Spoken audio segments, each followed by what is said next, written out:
Great. Good morning. Let's start the business meeting. Let's start with agenda item 1.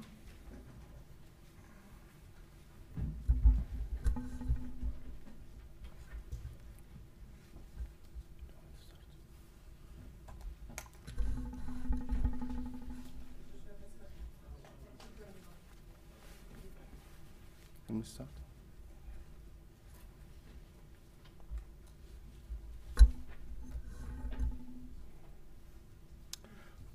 Okay. Good morning, Commissioners. My name is Anwar Ali. I am a Compliance Project Manager in the Siting, Transmission, and Environmental Protection.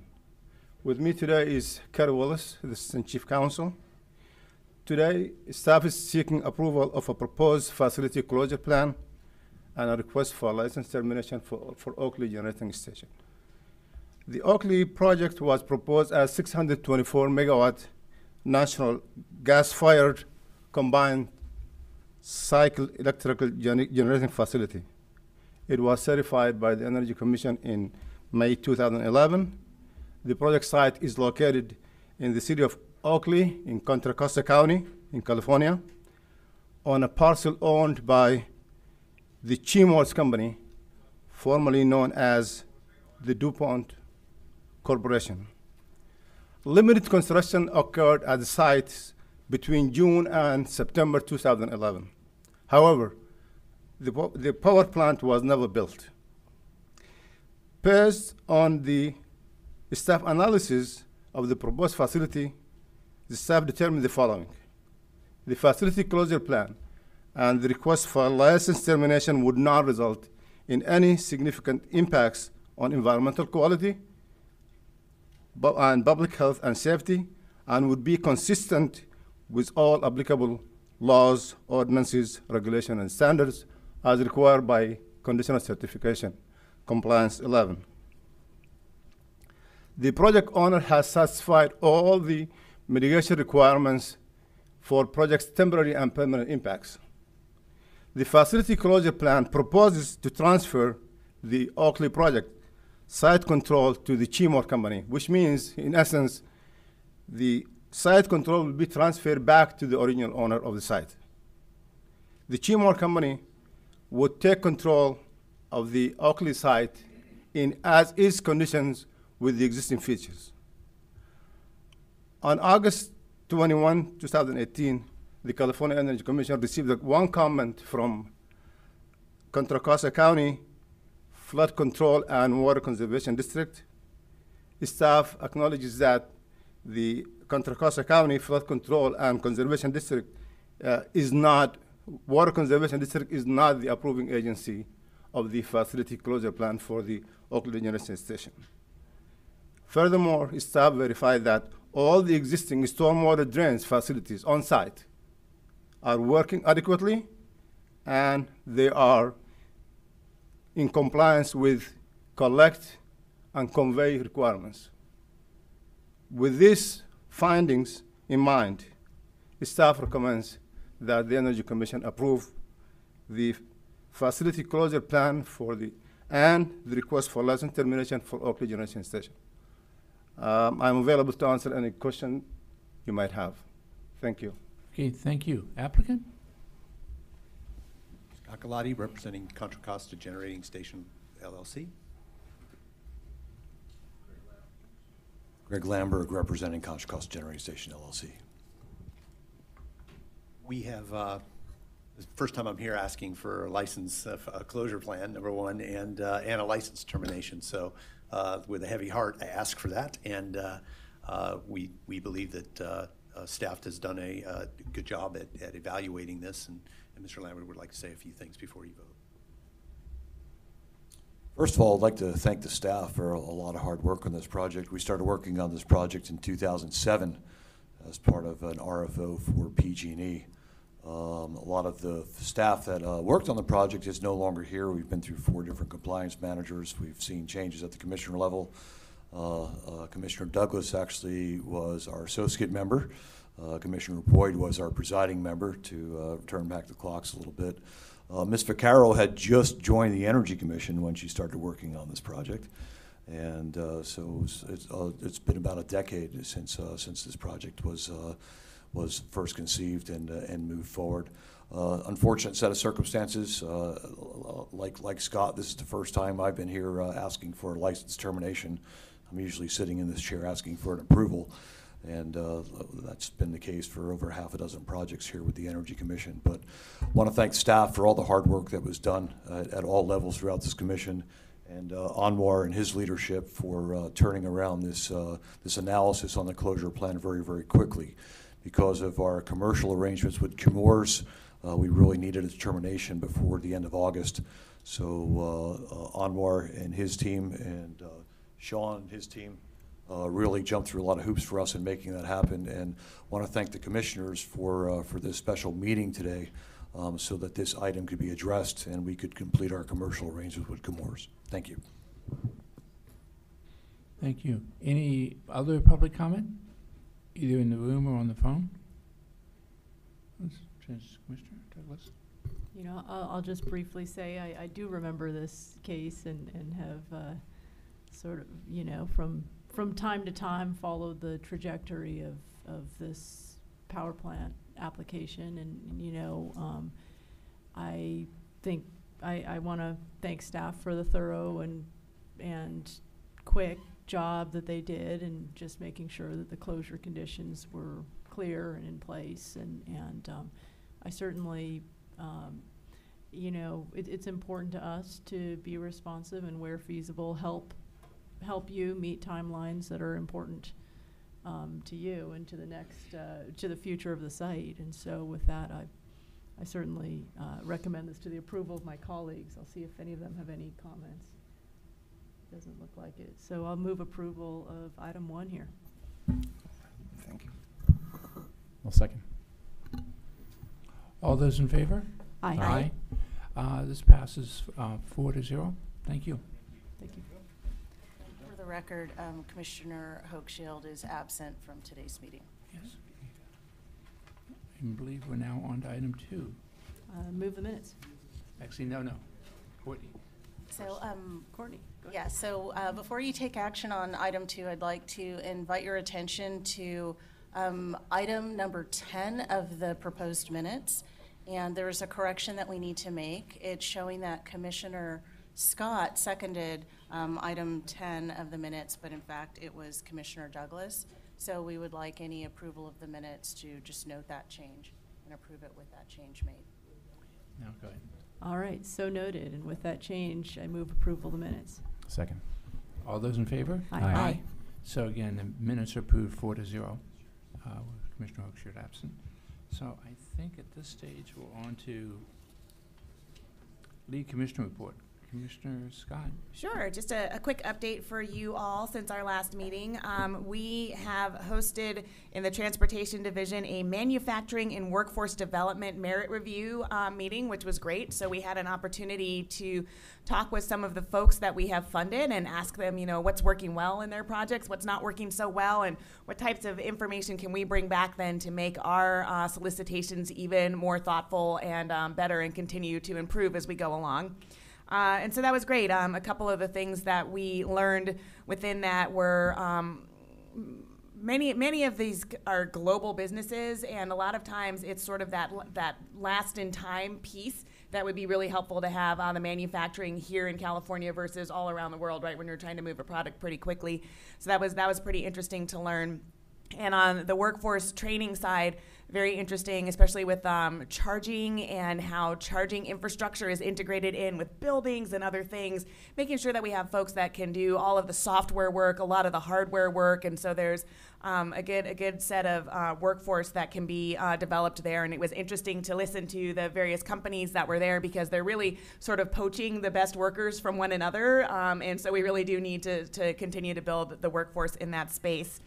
The other thing I got to do, I think many of you were there as well, Advanced Energy Economy had their Pathway to 2050 Symposium a couple weeks ago, and I was delighted to be a part of that and to round out the closing panel that they had there with the VP of Energy Innovation, Sonia Agarwal. Commissioner Peterman from the Public Utilities Commission and Senator Skinner. And we had kind of a fun dialogue amongst all the ladies there, talking about transportation, electrification, regionalization, utility business models, storage, what we see for upcoming administrations. So that was great. And then I just want to note that we also had our Stanford summer reception for this interns here. And that was fantastic. It's really been a great partnership, I think, between the Energy Commission, actually I guess it's the state more broadly, but the Energy Commission and Stanford, to bring students to have a chance to see what it's like to work in state government. The students have been fantastic. I've really enjoyed working with my intern, Michelle Solomon, who was here just till the end of the week, and then they have to go back to school. But it really was great, and I was happy to have a chance to get to celebrate that. So a couple quick updates from last time. Just quickly, let's see, a couple of notable things. So I did not get to go to the AE conference this year, my first time, I think, ever that I haven't been able to do that. I was out on vacation. But just last week, there was a really nice conference on electrification that EPRI, the Electric Power Research Institute, put on. And Commissioner Hochschild was there, and also Commissioner Peterman and Commissioner Rechtschaffen from the PUC actually were on panels as well. It was several days, but really focused in a very pragmatic way on trying to understand what the electrification opportunity is for decarbonization. Both the positives of it, which are many, but also the potential pitfalls, and also kind of treading on the fuel substitution and fuel switching issues, and just kind of trying to understand how electrification will move forward. Obviously, a lot of boosters of electrification in the decarbonization realm, but also I was really impressed with just the level of it, and it wasn't dogmatic, but it was certainly hit a chord. There were 1,800 people registered there, first time they've done this conference, and down in Long Beach at the convention center. So it was quite successful. I was very impressed, and very very thoughtful thinkers, really, about all the different aspects of this. A lot of technology people, a lot of investors, actually, but also policy people, really kind of going in with eyes open. And I think that's going to inform our deliberations on decarbonization, in the IPER this coming up year, and going forward. So that was really a good conference. I'd commend that. Hopefully they do that again next year. And then just kind of reporting back on, I've been meeting with a lot of legislators, elected officials, Assembly and Senate, about just various issues, but in particular the building standard update. And so they really appreciate our kind of bringing, sort of demystifying this with them. I think, in the first thing that comes up is sort of housing crisis, housing affordability. And the point I think that we all need to be making, or at least I'm making with them, is really has to do with the fact that the building code update, that both the energy efficiency requirements and the solar requirement assist in affordability. They don't negatively impede, they don't impede affordability. They actually assist in affordability because they create net positive cash flow for people, right? So it actually is a money maker that helps you, free up resources to pay that big mortgage that you have to get to buy this house. So. There's a lot of receptivity to that, but it is a little complicated, and so I think ongoing education along those lines is something I'll be doing, and I just wanted to kind of clue everybody into that, because you'll likely get questions if it comes up in your meetings as well. So that's it. That's it for this time. Thanks. All right. Well, I just got back from a vacation, and then a work-related trip to Scotland, and I just wanted to report briefly on the trip to Scotland. It was quite interesting. I had a chance to see the only, really the only floating offshore wind project in the world right now off of Peterhead, Scotland, and it's an Equinor project. It's called the High Wind Project. It's 30 megawatts, multiple turbines, about 15 miles offshore, and it was really valuable to just get a sense of scale and how visible it was from different vantage points and distances, and understand better how those turbines were assembled, how they were brought to Scotland, what the proportion of project related activities and economic generation, what occurred in Scotland, what occurred in other locations. And so it was a really good learning experience. I also had an opportunity to have some Scottish government meetings, including a meeting with the Minister for Energy, Paul Wheelhouse, the Scottish government lead for large-scale renewables, and the lead in Marine Scotland on offshore renewable energy permitting. I think they have done a very thorough job. They have a pretty thorough upfront planning process in Scotland. They have a lot of data collection. They have a lot of community engagement, and they have pretty significant monitoring requirements, and they have a research program, and they're doing some pretty interesting research. And so it was really helpful to get a better perspective on that, and then to think about how we might use some of the work that they have done to advance some of the questions we might need to understand here, should such projects go into the permitting process. And, you know, one of the obvious ones is marine mammal behavior. You know, we all know that marine mammals will, would encounter these structures, but would they avoid them? Would they approach them? Would they, what kind of interaction? And so behavioral aspects might, in fact, inform our review of potential environmental impacts, and it's just one example. They've done a fair amount of avian work as well. So I think there's a real wealth of knowledge and experience there, and it was really helpful to get a sense of that. Yes, following up on that, so the Governor's Military Council had their meeting too last month. I was at that a couple times.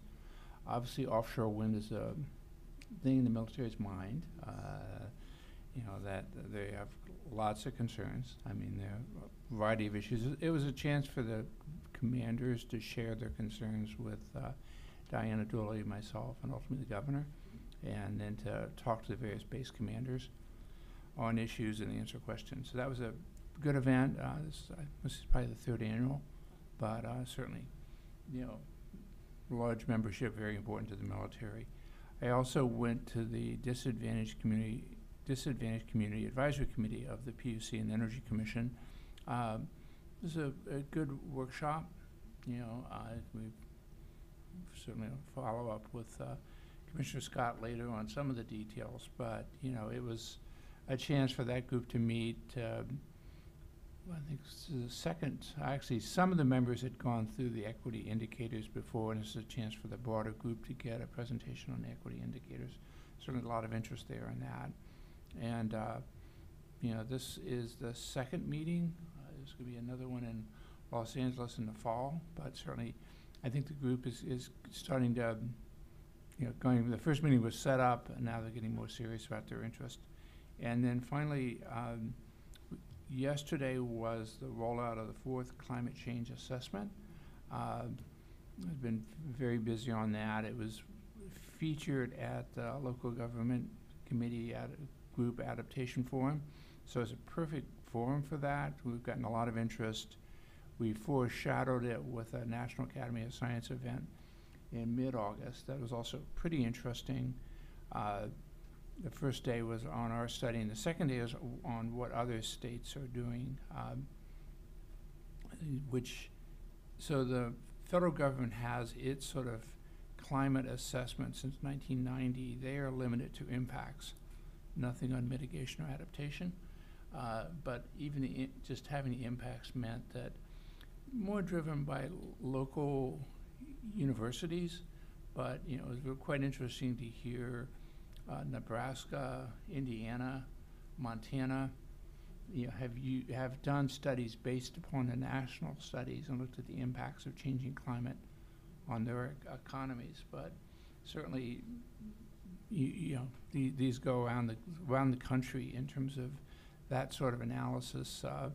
East Coast is much more geared towards hurricane and sea level rise, particularly if you go down to the Miami area or NYSERDA. But again, I think everyone is in their own fashion trying to come up with approaches. This approach this year was really powerful in the sense that first unlike the last one, which only covered energy, this one covered resources and energy. And unlike the last one, which could talk about average temperatures in California, with the downscaling, it was possible to look at 9 regions. There's a statewide report. There's also a report on tribal impacts and a report on environmental justice and a report on ocean issues, so 13 total. And there'll be a workshop near the end of the week on basically the impacts on the energy system. And there'll also be 13 workshops around the state in October, November that deal with these topical. Again, to the extent we were able in these studies to talk not just about impacts, but on adaptation and mitigation, that obviously what one would do in, say, San Francisco is different than what one would do up in Redding or down in the desert area or tribal areas. So these would be tailored towards each of those areas.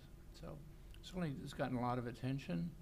You know, we've done a pretty good job, I think, on the rollout with Resource Agency and OPR. So with that, let's go to Chief Counsel's report.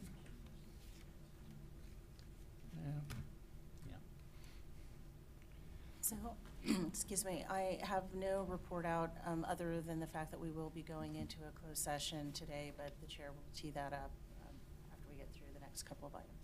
Yes, Executive Director's report, Nothing to report out. Thank you. Public Advisory report. Dorothy Morami for the Public Advisor. Nothing to report.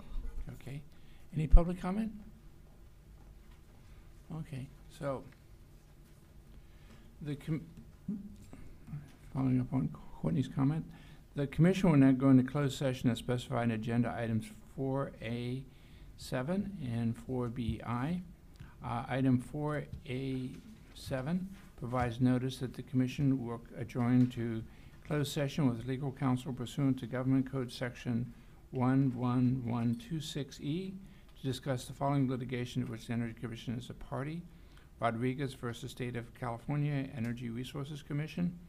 Item 4BI provides notice the commission will adjourn to closed session with its legal counsel pursuant to Government Code Section 11126E to discuss specified State Personnel Board, Department of Fair Employment, Housing, and Equal Opportunity Commission matters. We anticipate returning to open session at about, I'm going to say 11:30. Yeah, again, our forecasts on this are never quite right, but it's a guess. Okay. So anyway, we'll be back.